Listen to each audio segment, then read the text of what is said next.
ఈ గుడ్డివాడు ఏం చేశాడు అంటే కళ్ళు వచ్చిన వెంటనే యేసు ప్రభుతో పాటు యెరూషలేముకి ప్రయాణం అయ్యాడంట. అయితే ఈ కథలో మనము ఆధ్యాత్మిక సత్యాలను మనం గమనిస్తే ఈ గుడ్డివాడు భౌతికంగా అంగవైకల్యం కలిగిన వాడే కావచ్చేమో గాని ఆధ్యాత్మిక స్థితిలో మాత్రం దేవుణ్ణి చూడాలి అని ఆశ కలిగిన వాడిగా మనకు కనిపిస్తున్నాడు. అయితే యేసు ప్రభు పిలిచిన వెంటనే అంట ఈ గుడ్డివాడు తన పైనున్న వస్త్రాలు వెంటనే అక్కడ పడేసి పరుగున యేసు ప్రభు వారి దగ్గరికి వెళ్ళాడంట.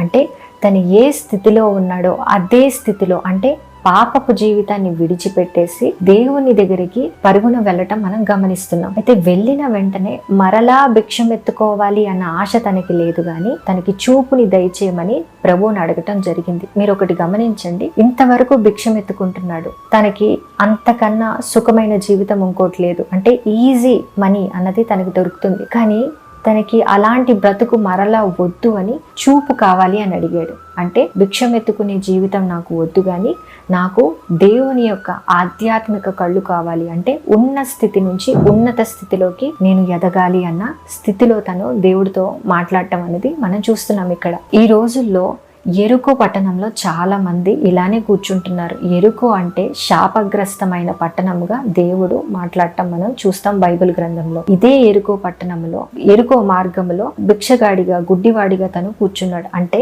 ఒక ఆధ్యాత్మిక స్థితిలో కుంటివాడిగా తను పడుండటం మనం చూస్తున్నాం. తనలో ఉన్న లోపాన్ని దేవుడికి చెప్పి సరి చేసుకొని ఒక మంచి ఉన్నతమైన స్థితికి వెళ్ళాలి అని ఆశపడ్డాడే గాని ఒకరి మీద ఆధారపడి వాళ్ళ యొక్క సొమ్మును తినాలని గాని లేదా వేరే వాళ్ళ పేరుని వాడుకొని ఎదగాలని గాని ఆలోచనలో మాత్రం ఈ గుడ్డివాడు లేనే లేడు.